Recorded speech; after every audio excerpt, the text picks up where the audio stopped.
tinggalkan dosa dan mari berbaliklah kepada Allah. Amsal 8 ayat 13 berkata gini, takut akan Tuhan, ialah membenci kejahatan.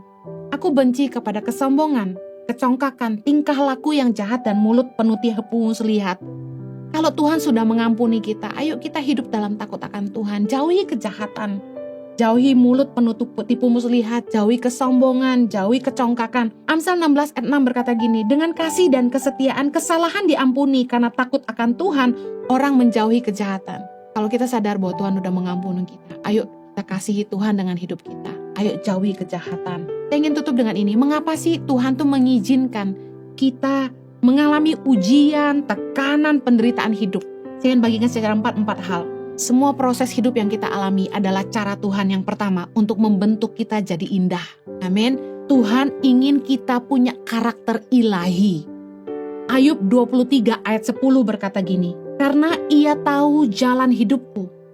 Seandainya ia menguji aku akan timbul seperti emas.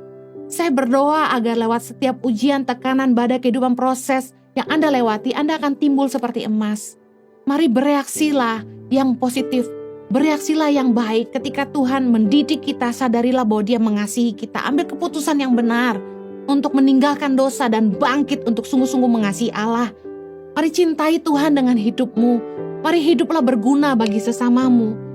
Kalau kita sombong, lalu kita diizinkan mengalami proses, mari rendah hatilah. Kalau kita dulu pelit, lalu kita dihadapkan dengan proses, mari belajarlah untuk murah hati. Semua proses hidup itu baik untuk membuat karakter kita jadi indah.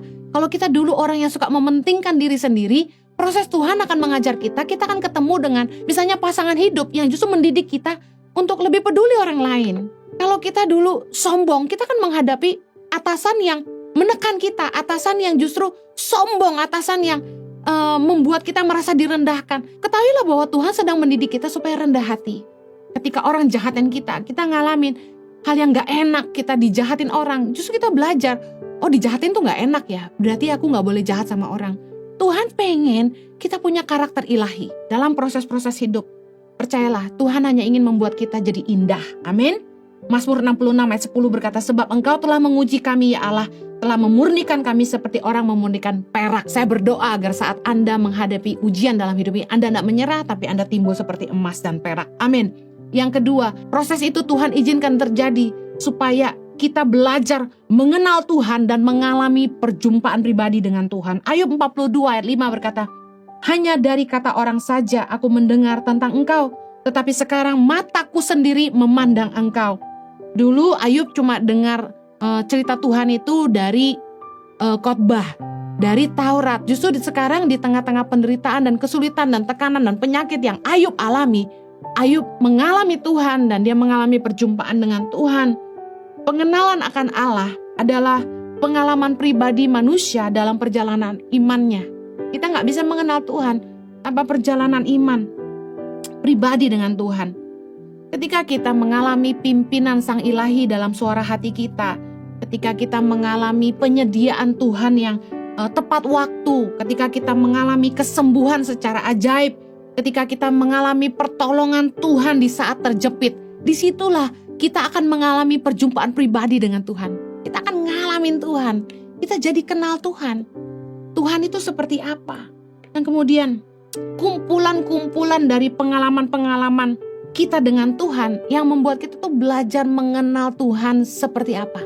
Kita hanya akan jadi Kristen agamawi kalau kita cuma mengenal Tuhan lewat baca Alkitab, lewat dengar khotbah aja.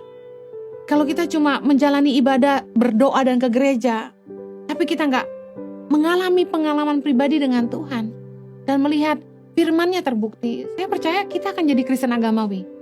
Oleh karena itulah Tuhan mengizinkan proses dalam hidup kita supaya kita belajar mengenal Tuhan dan punya pengalaman pribadi dengan Dia. Justru di tengah-tengah kesulitan dan penderitaanlah kita mengalami pertolongan Tuhan, dan itu yang luar biasa mendewasakan iman kita.